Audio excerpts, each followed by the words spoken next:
Société guinéenne de palmiers à huile et d'EVA, la SOGIPA s'inscrit dans une dynamique de réorientation stratégique par le toilettage des textes et la mise en œuvre de tous les instruments de gouvernance.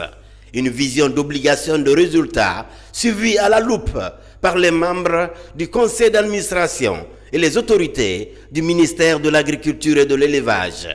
La principale feuille de route est de conforter la dynamique de relance pour préserver des milliers d'emplois. La SOGIPA est notre patrimoine commun. Elle emploie près de 4 000 travailleurs directs et 10 000 travailleurs indirects. Elle favorise le développement économique et social de la Guinée en général et de la région forestière en particulier. Elle est également un instrument qui permet de lutter contre la pauvreté dans ces différents milieux. C'est pourquoi son Excellence le général de corps d'armée Mamadi Doumbouya, président de la République, chef suprême des armées, veille sur tout ce qui se passe et compte sur l'ensemble des intervenants, surtout nous, en notre qualité de tutelle technique et vous, en votre qualité d'administrateur, en vue de faire de la SOGIPA une entreprise compétitive et prospère au plan national et sous-régional. À ce titre, l'expertise de chacun et de chacune de nous est vivement sollicitée pendant cette session pour aider la SOGIPA à se relever, se tenir et avancer vers le succès pour le bien-être de la population de Yomou en particulier et pour la population guinéenne en général. Dans la région forestière, le deuxième semestre de l'année 2024 s'annonce avec une étape charnière pour la SOGIPA, une société basée à Yomou, dans les communes rurales de Guéké et de Bignamou. Une agro-industrie portée depuis des décennies par le binôme plantation familiale et industrielle. Au niveau des plantations familiales, là il y a assez de progrès. Il y a l'extension de ces plantations.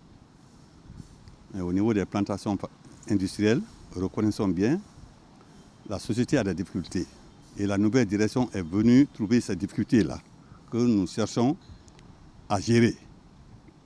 Donc, mais avec le conseil d'administration d'aujourd'hui, on a pris assez de bonnes dispositions. Les grandes recommandations portent toujours autour des 12 points qu'on a examinés, notamment l'examen et la validation du projet de budget de 2024.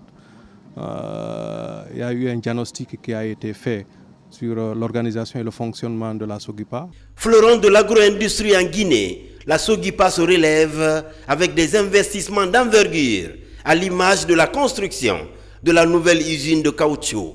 Un chantier mis en œuvre pour accélérer la cadence de traitement du coagulum, ceci pour plus de valeur ajoutée. Nous avons une unité de traitement de caoutchouc qui avance à grands pas. Le hangar est presque fini. Les équipements sont embarqués et certainement seront là au mois de mi-octobre. Donc c'est une très belle avancée. Et de l'autre côté, nous sommes en train de faire une finalisation de l'EVA-culture en Guinée. Nous avons déjà identifié toutes les plantations au niveau national. La géolocalisation a été faite, le géofinancing a été fait à tous les niveaux. Donc nous sommes en train d'aller vers une avancée extrêmement importante dans le domaine de l'agriculture. Le premier accompagnement que nous avons avec l'État, c'est la volonté politique. Monsieur le Président de la République, le général Mamadi Doumbouya, est vraiment résolument engagé à aider la SOGIPA. Il en fait une affaire personnelle, il veille vraiment sur la SOGIPA. Donc déjà, on a un soutien très fort de l'État. La société guinéenne de palmiers à huile et d'EVA est la seule entité agro-industrielle de sa génération qui résiste encore après plus de 37 ans. Une longévité à préserver à tout prix. Là-dessus, l'une des recommandations du conseil d'administration est de poursuivre les travaux de réalisation de la nouvelle usine de caoutchouc, mais aussi continuer à entretenir les organes vitaux de l'huilerie.